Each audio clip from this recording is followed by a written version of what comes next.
Yeah, we are already Yes, I like think all five are there. minutes Okay. behind. Thank you so much and welcome to this session.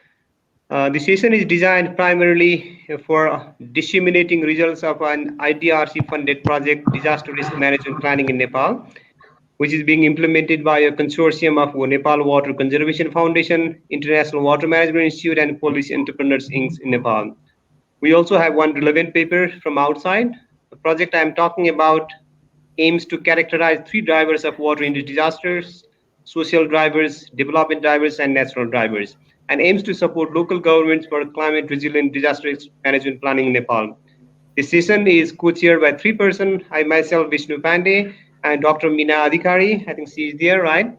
And Dr. Sanju Koirala. We all are the co-PIs of the project that we are talking about. We will have one keynote speaker and four platform presentation in this session. Each will be taking about 8 to 10 minutes at max. This will have a five presentation in total, including one keynote from Deepak Gyawali, who will be talking about how disaster risks are socially constructed and set the context for the entire session. And the second presentation will talk about differentiated vulnerability of the those left behind in the society, which means we are focusing on particular section of society that how they are differentially vulnerable compared to others. Then another presentation will talk about natural drivers of water-induced disasters, how climate extremes are affecting the water disasters, and how they can be linked to the various risks. And another presentation will again link from that one by like how climate extremes will have differential impacts, especially linking to the child marriage in a society with the case study of India. And finally, there are a lot of risks, and we need to develop our resilience. And how we can enhance resilience is a key question. For that, we will be sharing a framework for delineating or mapping the resilience. Now, without any further delay, I would like to invite Deepak Gyawani for a keynote speak. For those who are not known to him, he's a water engineer and political economist and former Minister of Water Resources of Nepal. And he's also a principal investigator of the IDRC supported research on water-induced disaster risk planning in Nepal. Mr. Gyawali, the floor is yours now. You'll have around 8 minutes for speaking. Okay, thank you. Could you share my particular screen? Yes, please. Okay, great. So what I will be doing is basically talking about the societal response to water-induced disasters, and this I will be doing through a newfangled kind of social science called cultural theory, which is also about plural rationality, okay, and which deals with different organizing styles in society that have very different perspectives on risk. Now, there are three basic uh, uh, shall I say, statements that I'd like to make, uh, which forms a kind of a vague background to much of our research. One is that risk is socially constructed, and it is constructed in a limited number of ways, not infinite. Okay? And that depends on the organizing style of the particular social solidarity in question. The second is that uh, uh, this is something that came out of a South Asian network on disasters 25, 30 years ago that I used to chair called Duryog Nivaran. And we argued that disasters are unfinished business of development. Okay. That disasters are cyclical, they keep repeating themselves over different time frames, but essentially they are part of the unfinished business of development. And the third, the screen disappeared right here. Uh, Oh, really? yeah. Uh, yeah. And the third one is that uh, depending on where we are, the level from which we draw our perspective is critical. Is our policy response fed by what we call eagle eye science, this high flying satellite, mapping and all that, or is it fed by really grassroots concerns that we see from what we call a toad's eye perspective? Now, all these three things are kind of interwoven philosophies in our work, and let me describe this plural organizing style. The chart you see, it's Is there a way to blow this up? Well, I guess you can see it. You know, what we see is that societies at the either at the grassroots global level, or even at the national or the village international global commons, are basically organized around four different organizing styles. Okay, we have bureaucratic hierarchism, on the right upper hand corner. We have market individualism on the lower left. We have egalitarian activism on the lower right, and we have the vast mass of voters and consumers who are in a sort of a fatalistic mode where the other three kind of interact on them. Now, each one of them views disasters very differently. Okay, to the market individualists, disasters are an opportunity because they are risk takers. Okay, some of the biggest businesses, of course, have grown during wars because these are risk takers, and so too with disasters. Okay, the activist egalitarians, they are risk uh, sensitizers or risk amplifiers. They raise a lot of noise. They are like canaries in a mine, and they see disasters. They give early warning because they are so organized. Okay, in an amorphous group, but still organized in that funny way. Bureaucratic hierarchism, our government agencies and all, are in the business of risk minimizing, which means they function by procedures, laws, rules, regulations, okay, and apply what is called coercive power, not persuasive power of the market, nor the moral power of egalitarian activists. Okay? Now, what is important to realize here is that each of these three active social solidarities, as we call them, or organizing styles, have very, very different perspectives on what constitutes the problem of disaster. So, if we look at their framing, their perception of risk is different. Risk is an opportunity for the market folks. For the agency folks, risk is something to be managed. For egalitarians, it's risk that's a danger, and everybody has to be sensitized. And the fatalists, poor fatalists, cope with the risks because they're powerless to do anything. But you see also from this that essentially their view on social justice, their view on development, their view on what technology is, the kind of technology that should be deployed to deal with disasters, are fundamentally different. So essentially, what we see is as we go about doing our research on disasters from the very grassroots perspective in the what's called the East Rapti Basin of about central Nepal. It's a small mid-hill basin, not one of those snow-fed basins from the Great Himalaya. We see that people have faced disasters, and they have coped in their own ways in these four essential styles. Now, what is really important as we define our research is we have taken three primary drivers behind the approach to risk and resilience. And we see that there are natural drivers, obviously, with especially climate change now coming to the fore and increasing the level of hazard that we see. We see the social context of disaster, the social drivers of disaster.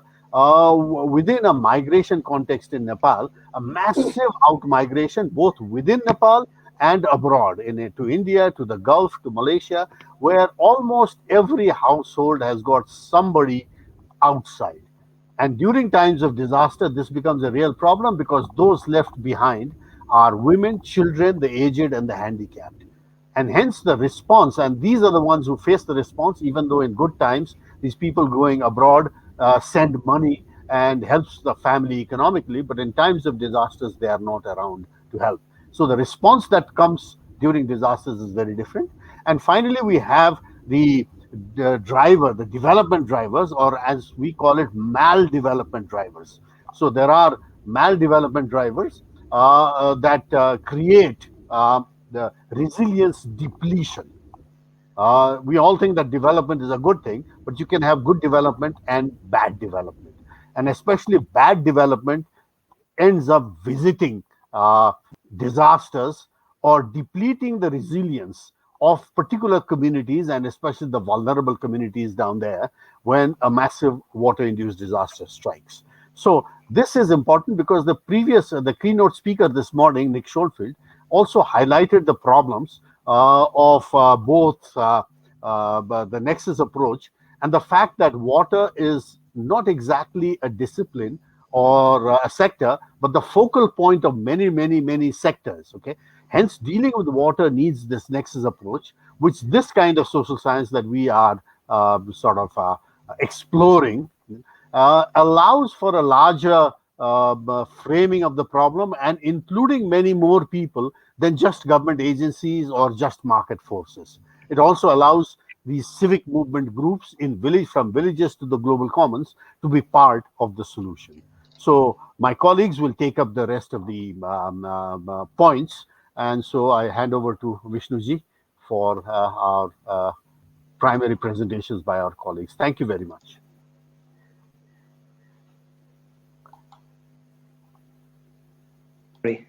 Thank you so much, Mr. Deepak Gyawani, for a very nice, short, and very focused presentation. I think we can take one or two questions for him if anyone has any questions.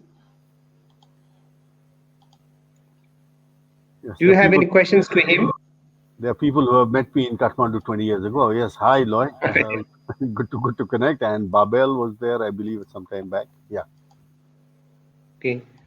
If there anything you can just write here, it looks like I'm not sure how we can allow access for speaking. Maybe you can drop a message in the chat box. If not, we can maybe get back to him later as well, and we can continue. Thank you, Mr. Gyawani, for a nice presentation. Maybe we can go to the next one in the series. Now, we'd like to invite Dr. Sanju Koirala, who works as a senior researcher at Policy Entrepreneur Incorporated. Our research areas focuses on topics around water, migration, disaster, and gender. Dr. Koirala, now the floor is yours. Do you want me to share the slide, or you can access from there? I think I can access.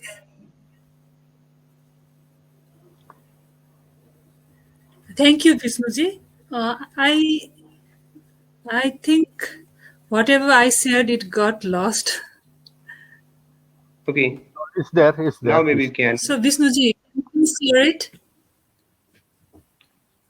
Can you see it now? No, it disappeared again. No, again lost. Sorry, technological glitches. We don't know. Yeah. Now we can see it. And Sanjuji, you can Okay, click on now the we can control Dr. Koirala. You can control it.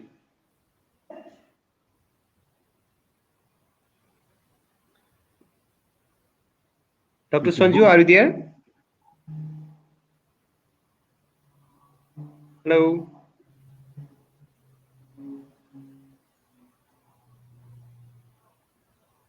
It looks like our network is lost. Dr. Koirala, are you there? No. Why don't we come back to her? And, you know. Okay, then maybe we can go to the next one. When she is back, then we can she can continue. Next is maybe Minaji. Maybe you can go to handle. You can go and handle the rest of the session.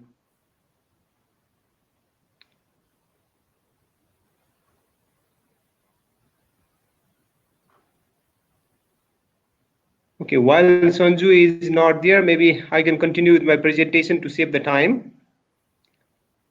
I don't know from where I can. Is my slide visible now? Yes. Yes. It's not visible to me actually.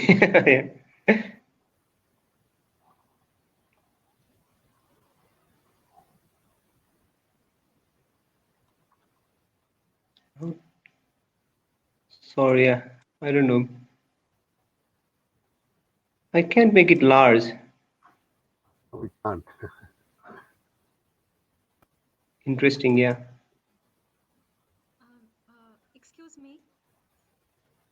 Yes, please. Am I audible? I'm so sorry for interrupting. Yes, you are audible. Thank you. That's all. Actually, my mic was not working some time ago, so I was All right. sorry. So Dr. Koirala, are you there?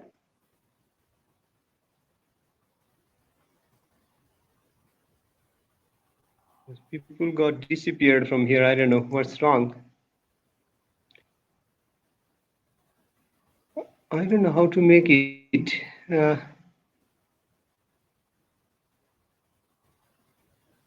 I can't make large. I don't know why. Anyway,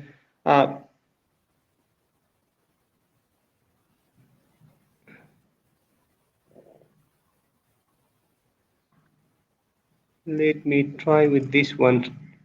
Sorry for the technical glitches. I don't know what's wrong. We can't do it. Is my slide visible? Not yet. How about now? Not yet? No. Double click. Sorry.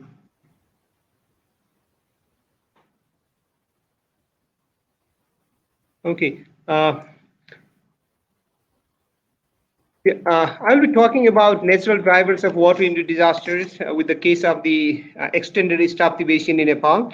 Sorry for the technical issues in the beginning. If we talk about natural driver, we need to know about the. It's again lost, right? I don't know what's wrong. It's there. It's there. Okay. When we talk about water-induced disaster, we have conceptualized it as a three drivers or three routes of from where we get the disasters: natural drivers, social drivers, and the development drivers. Natural drivers, we refer to the climatic extremes like precipitation extremes primarily. What we try to do with the East Tapti watershed in central Nepal is, what are the historical trends in the climatic extremes in the watershed? What are the hydrological extremes in the particular study area, and whether they are linked with each other or not? This particular short presentation will try to focus on these three aspects. In terms of methods for characterizing the climatic extremes, we use 14 indices, 7 related to precipitation and 7 related to temperature. Then we use our Climatex tool, which is available freely for calculating those indices. And then we further calculated trends on those indices by using modified Mann-Candle test for the existence of the trend, and Sen slope for the estimation of amount of trend, and then Spearman-Road test for the significance of the trend. These are the indices we used. I'm not going in detail on those indices. As in terms of hydrological extremes, we use indicator for hydrologic alteration IHA, which has 32 parameters related to hydrological regime. Out of those 32, we selected 8 indices. Some are related to low flows, some are related to high flows, and some are related to timing of low and high flows. Here we get the results on precipitation extremes. This map has a lot of information. Sorry for the inconvenience. There are information of historical trend as well as future trend, but I'm not going to touch upon future trends. These boxes are related to future trends. Historical trends are shown on the station where we can see the circles, and inside the circle, some of the circles there are plus sign which indicates the significance of the trend in each of those 7 precipitation related extreme indices, and the color indicates the amount of the trend.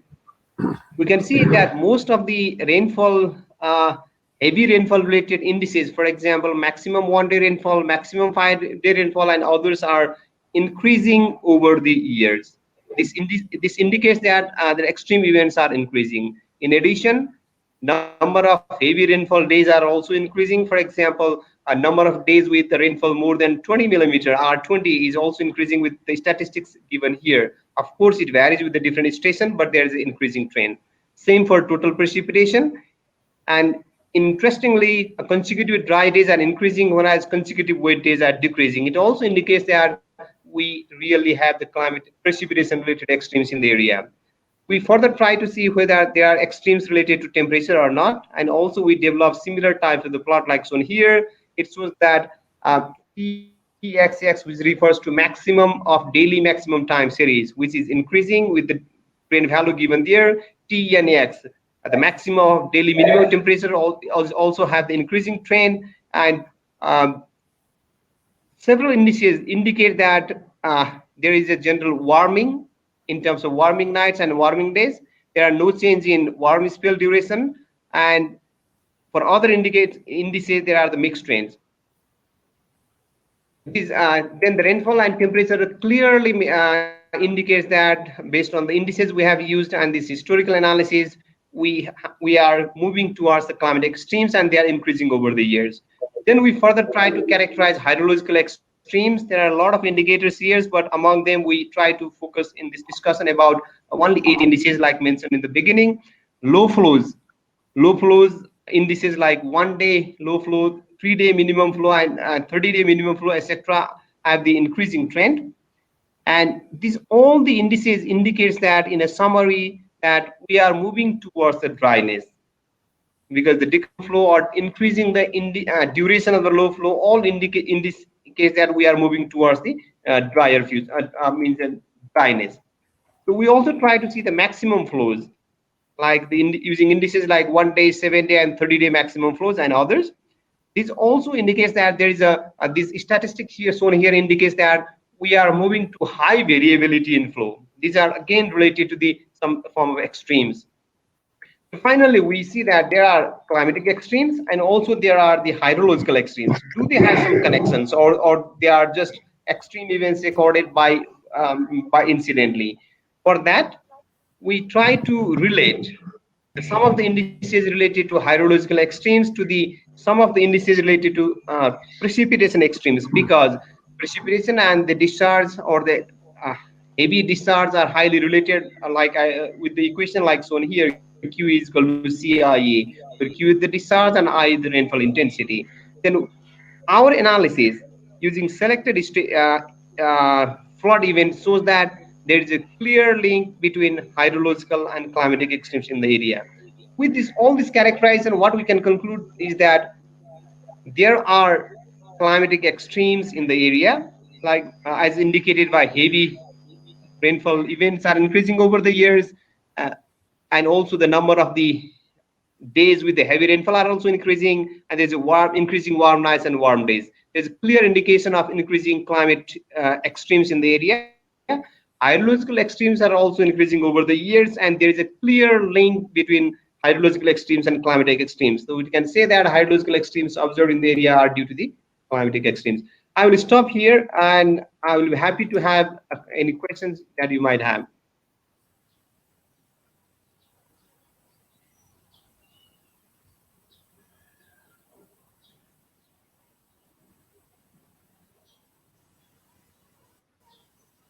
Are there any questions related to the presentation?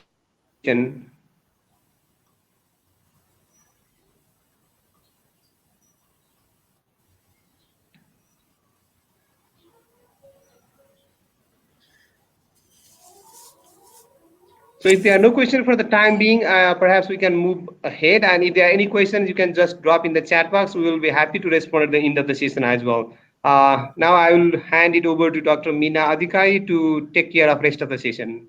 Thank you. Dr. Mina Adhikari.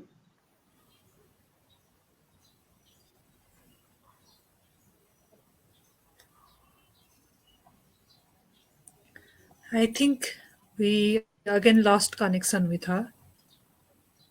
Yeah, she has lost If that is the case, Sanju. okay. Yeah. And if that's the case, then we can invite Dr. Sanju Koirala. Please go ahead with your presentation. Thank you, Vishnu sir. Good afternoon, everyone. As a part of IDRC project, we have assessed the vulnerabilities and resilience of different group of people, such as women, elderly, people with disabilities, and left behinds of migrant household.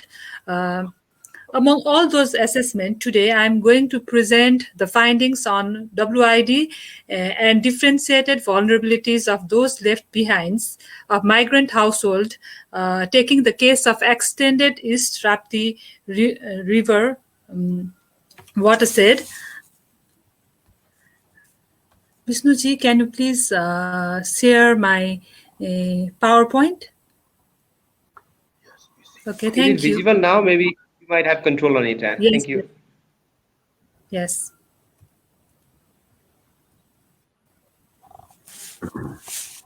Let me highlight the content of the context of the study. Given the country's political economic situation, especially after 2020, foreign labor migration in Nepal has increased drastically.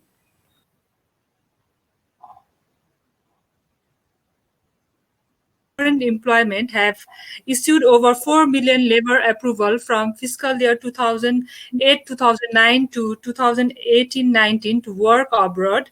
This number excludes those migrating to India as they do not require labor permit and it is also the most popular destination among Nepali for labor migration. Beside this, significant number of young people migrate to the urban center of the country for employment. The data shows that above 90% of labor migrants are male. With the majority of male migration, the women, children, and the elderly are left behind to carry on the household, agriculture, and communal responsibilities. There are ample studies carried out investigating the women, children, elderly, and physically disabled people's vulnerability to water-induced disaster. However, there are minimal research conducted exploring the differentiated experience of left behind to water-induced disaster, especially in the absence of male member of the family. As such, this study, taking the case study of extended East Rapti watershed located in central part of Nepal, assesses how the increase uh, how the increasing male out migration trend has increased the vulnerabilities of the left behind group to water induced disaster and how they cope with it. This research is based on qualitative research methodology. 12 migrant household and 12 non-migrant household were purposely selected from watershed to compare the different experience. Uh,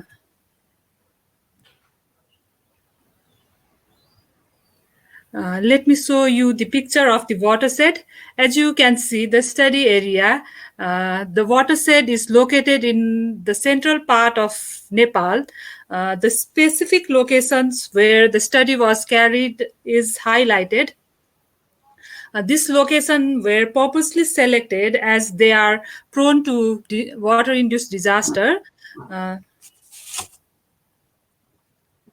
The watershed has high instance of water-induced disaster. There was a massive flood in 1993, 2017, and 2019. Uh, about 7.3% of the total population of watershed are absent. Among absent population, 85.86% were male and 14.14% were female.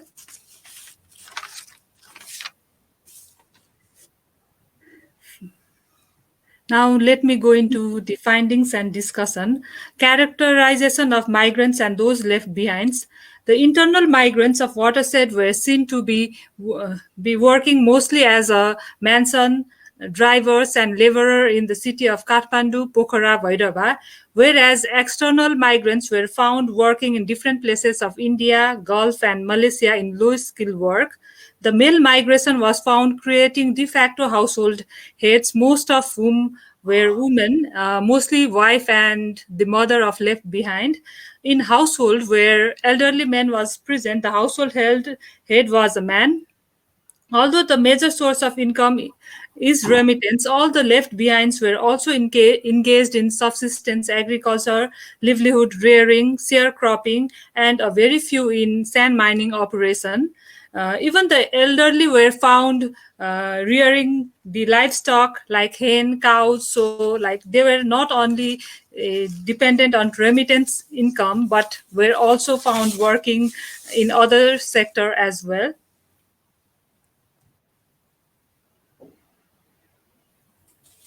Vulnerabilities of those left behind.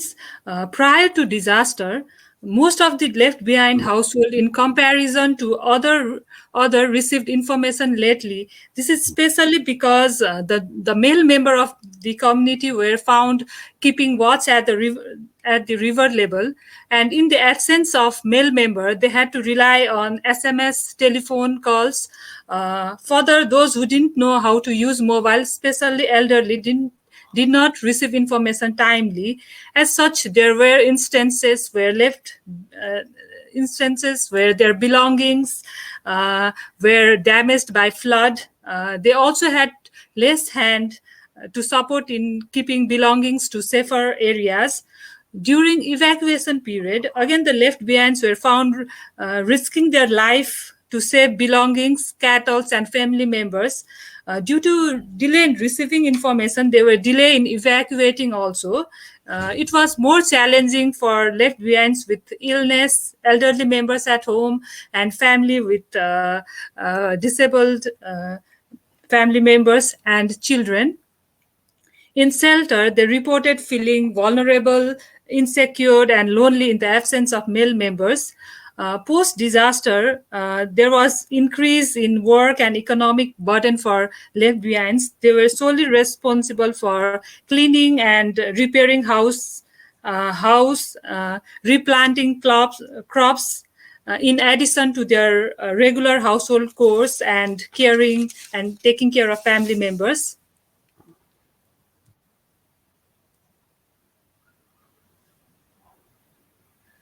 Coping strategies. Previous disaster experience were found to be a basis for the left behind to adopt the coping strategies.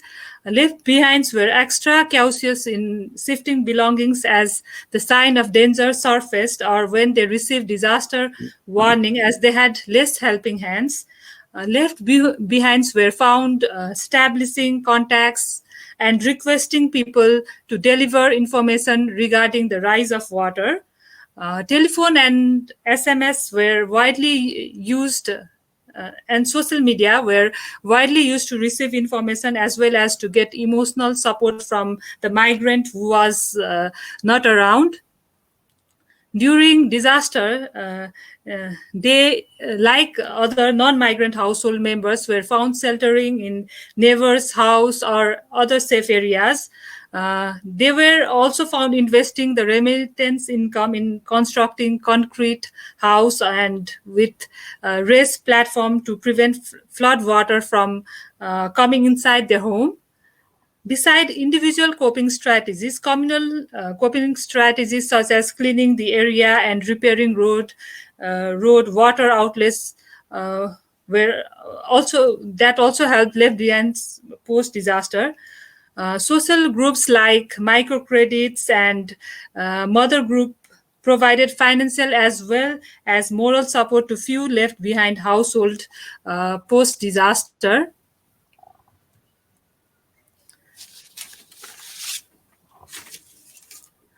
Differentiated gender roles rendered those left behind vulnerable during water-induced disaster, and having support systems such as relatives, kins, or family members, community members, communal groups, local government mechanism were found crucial for left behind to cope with disaster.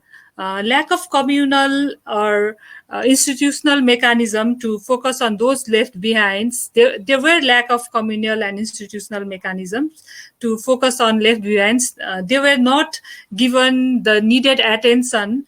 There is an urgent need to develop institutional communal disaster pre-warning, evacuation, relief, and compensation system, prioritizing those left behind's need. It is also essential to establish communal help group to support the elderly, physically ill left behind during and post disaster. Thank you. If you have any question, please you can ask.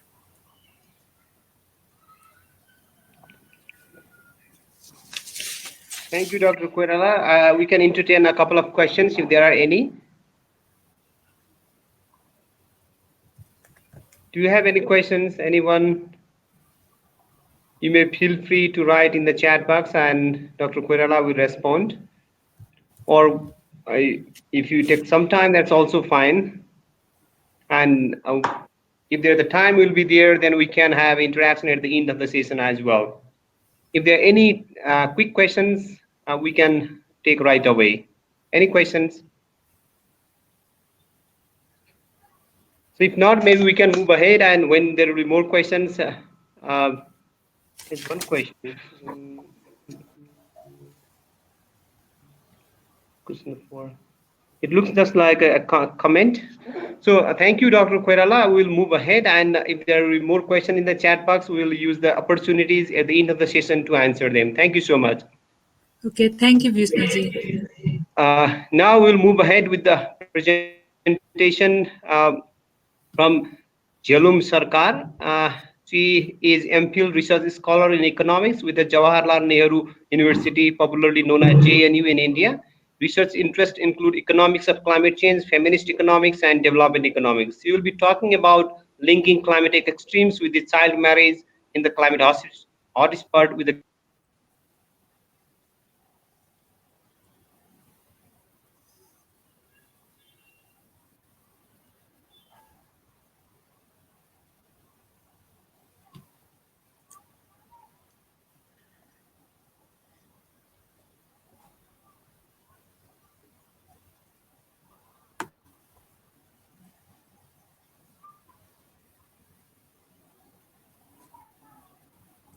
I think we've lost Vishnuji's sound. So, Jalamji, could you just go ahead? Am I audible? Yes, a very small sound, but you're audible.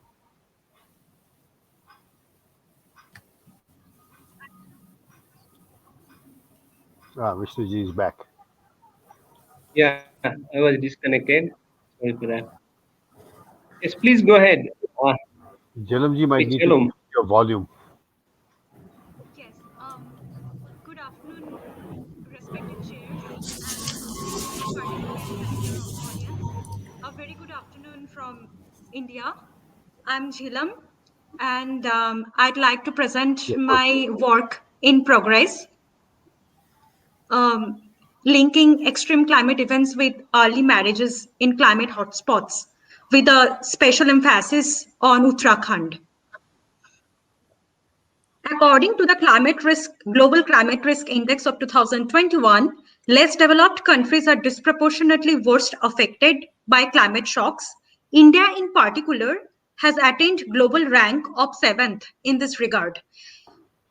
In fact, according to the Council of Energy, Environment and Water of 2020, more than 75% of Indian districts are prone to extreme climate events. It is interesting to note that many of these hotspots are the hubs of early marriages among girls. For instance, in Malvi, 30 to 40% of the child brides are mainly due to extreme floods or droughts in the region. Almost all of the literatures, though scanty, are suggestive of the fact that child marriages is one of the coping strategies by the households facing economic crisis caused by climate shocks. Marrying of girls early also fetches lower dowry payments and reduced number of mouths to feed in the family. The primary focus of the study are all of the 13 districts of the mountainous state of Uttarakhand, especially because about 85% of the districts in this state are hotspots to extreme flood during the past decade of 2009 to 2019.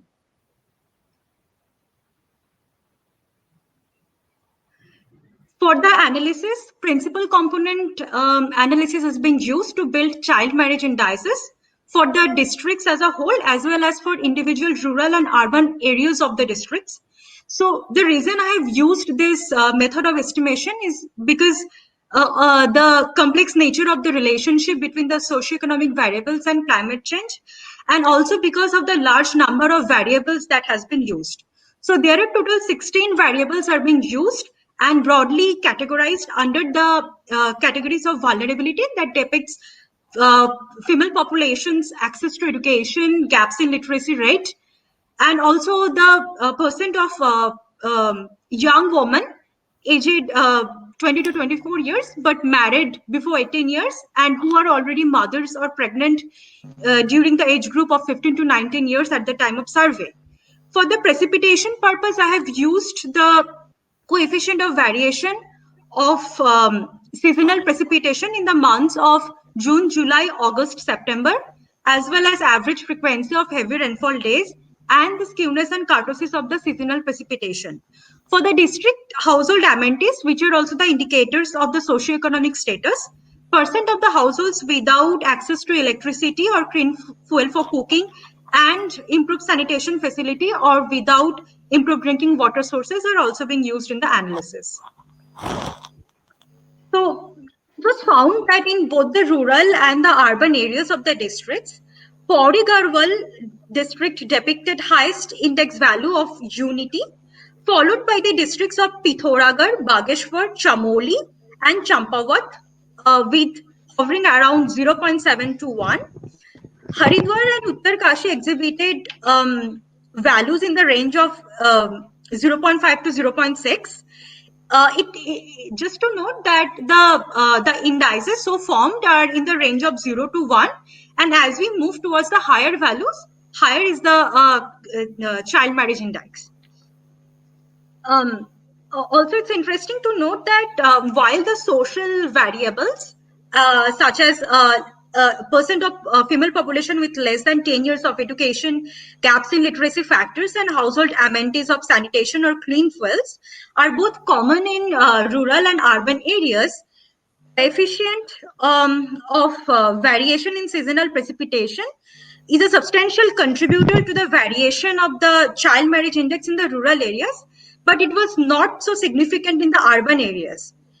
In addition, when we combine both the rural and the urban areas or each of the districts as a whole, it was found that along with the seasonal variation, the skewness and kurtosis of the seasonal precipitation has also been contributed significantly to the variation in the child marriage index, which makes Uttarkashi to exhibit the highest value of the index, that is the unity, followed by the similar trend of Pithoragarh, Bageshwar, Champawat, while Nainital, Chamoli, and Haridwar is in the range of 0.5. Just one thing more to note that because of the wide range of the variables being incorporated in the study, I have calculated the Cronbach's alpha to check the consistency and coherence among the variables. So, before constructing the indices, so almost all of the indices have all the variables incorporated in calculating the index have shown a good level of the Cronbach's alpha, that is 0.77 in case of overall, 0.7 in case of urban, and 0.7668 in case of the rural. So just to concluding on the part is that this approach can be implemented to other states or over time. So though the sector-wise analysis is not explicitly taken into account, seasonal precipitation playing significant role in inducing early marriage in rural areas highlight the sensitivity of the households being dependent on climate-dependent occupations such as agriculture in rural areas. In fact, according to 2011 census, more than 50% of the population in Uttarakhand depend on cultivation for their livelihood. One of the key challenge for the study is data insufficiency, because the National Family Health Survey was not available for Uttarakhand in the year of 2019-20. Also, inclusion of the variation in temperature and dowry payments in the analysis can draw more insights. However, consolidated report on dowry payments cannot be available on the official reports. On a final note, for future studies that may, or if possible, explicitly highlight sector-wise implications on vulnerability, exposure, and climate hazards across working or non-working populations and of different age groups may guide us towards more streamlined approach of understanding the complex relationships of child marriage and climate change, and hence the policies that can mitigate these two evils at large. Thank you. Thank you, Jhalam, for the nice presentation. It's very interesting in terms of linking climatic extremes with the child marriage. Quite interesting. So, do we have any questions for Ms. Jhalum? Are there any questions?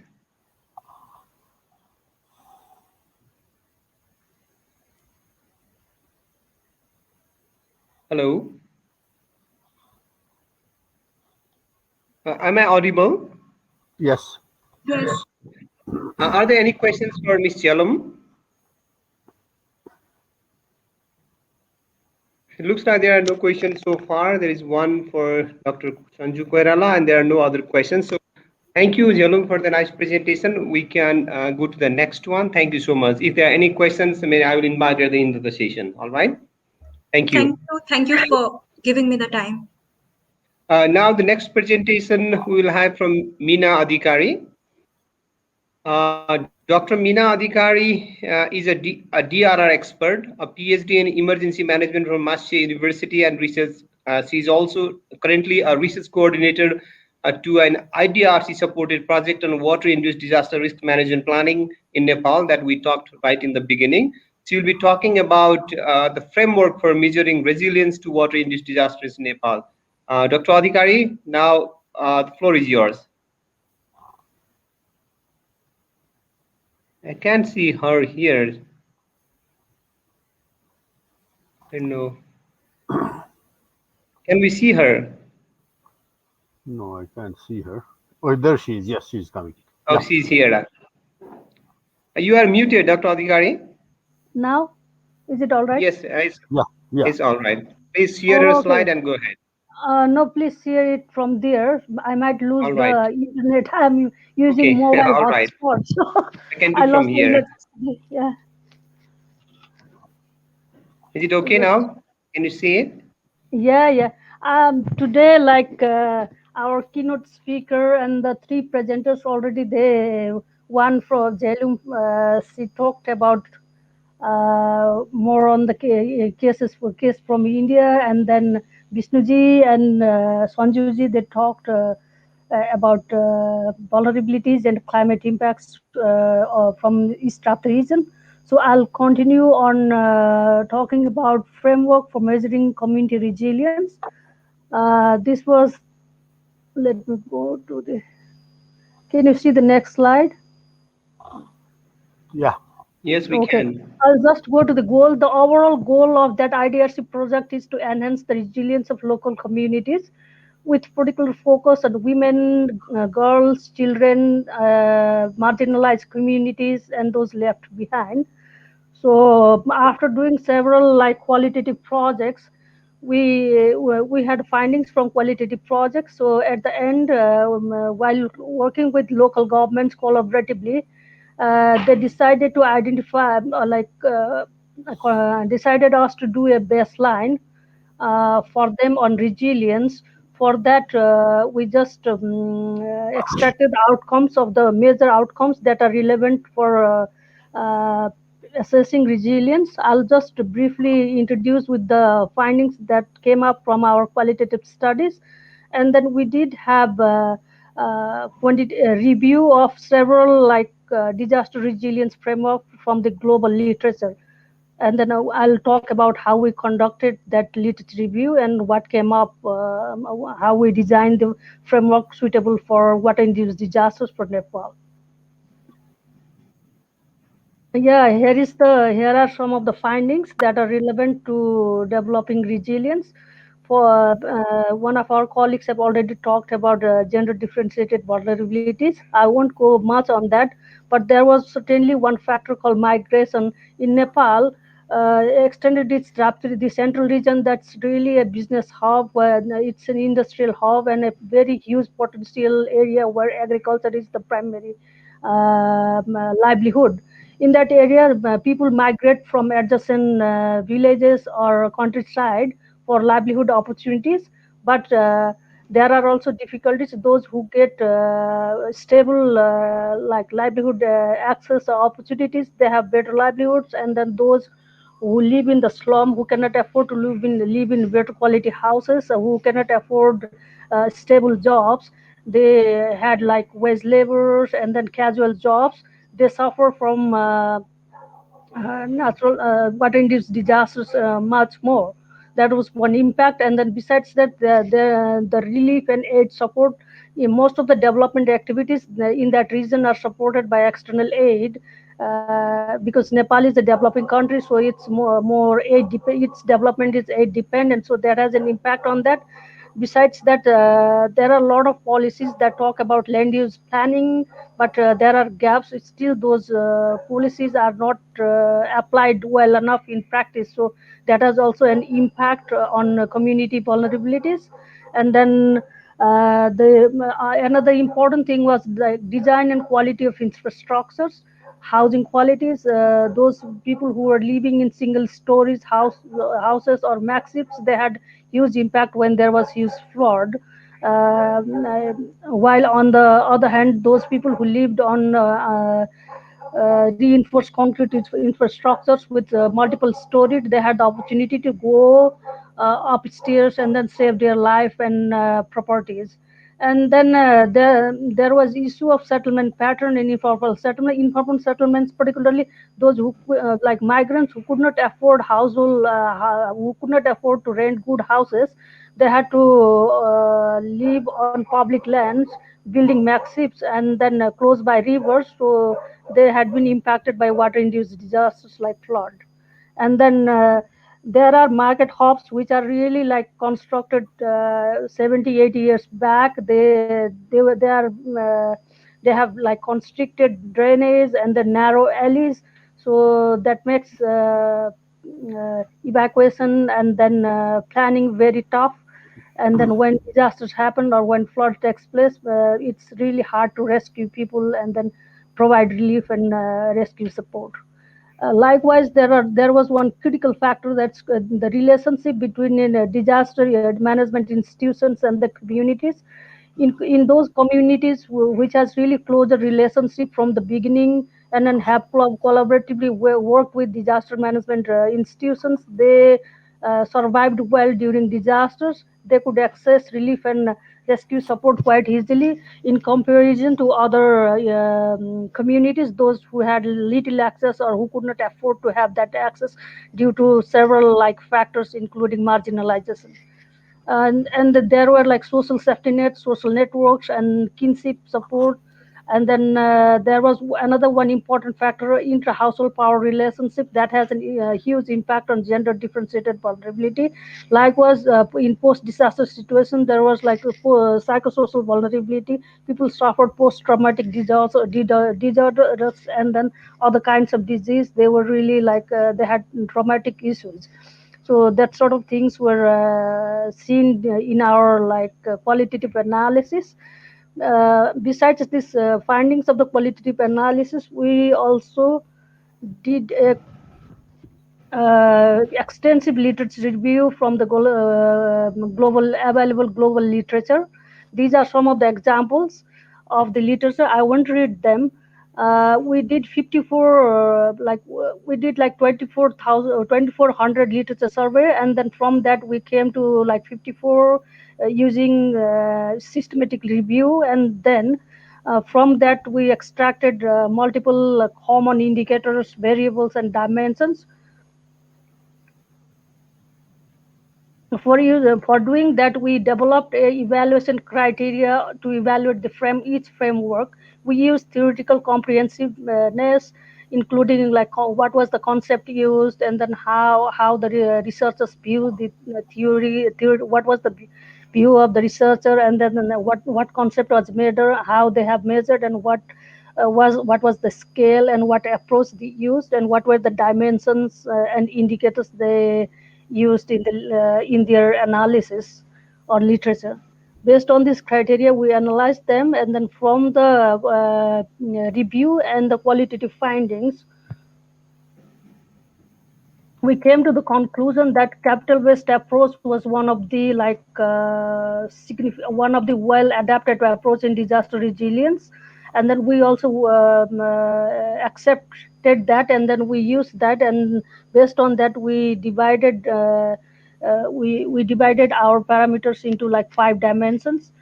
social resilience, physical resilience, economic resilience, environmental resilience, and institutional resilience. For each of the dimensions, we again worked out on sub dimensions and indicators based on the literature and our qualitative findings. For instance, for community resilience, we have 5 dimensions. For instance, for social resilience, we again like divided to sub dimensions. For example, population structure, health, food security, inclusion, and equity. And then again, we identified the indicators of the each sub-dimension. Likewise, we had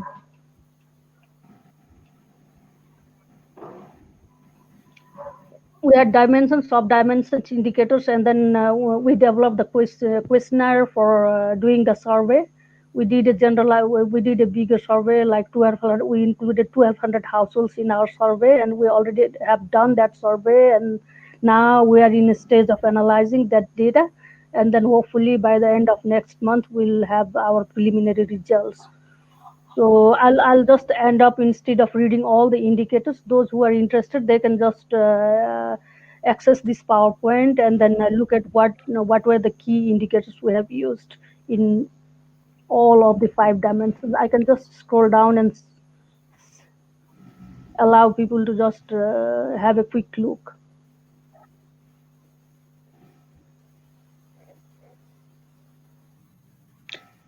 It's all right. Thank you, Dr. Mina Adhikari, for the interesting presentation on the need of resilience and how we can measure it. It's quite interesting framework that you shared. Thank you so much.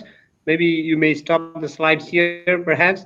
So I was monitoring in the chat box, and there are no specific comments or questions. There was one to Dr. Sanju Adhikari, but looks like she is not here. Is Sanju here?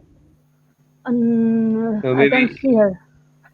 I can't see. Maybe that was from Jelu. Maybe she can respond separately to her. Um, with this, I think we are just 2 minutes behind the schedule. Maybe let me quickly summarize it. First of all, thank you so much for all the speakers and all those who participated in interaction by dropping their message in the chat box. We really appreciate it. So at least I think a couple of messages, take home messages we can draw from this session is, though there are natural drivers for water-induced disasters, disasters are social, water-induced hazards, not actually disasters, but disasters are socially constructed and makes vulnerable to different sections of society differently.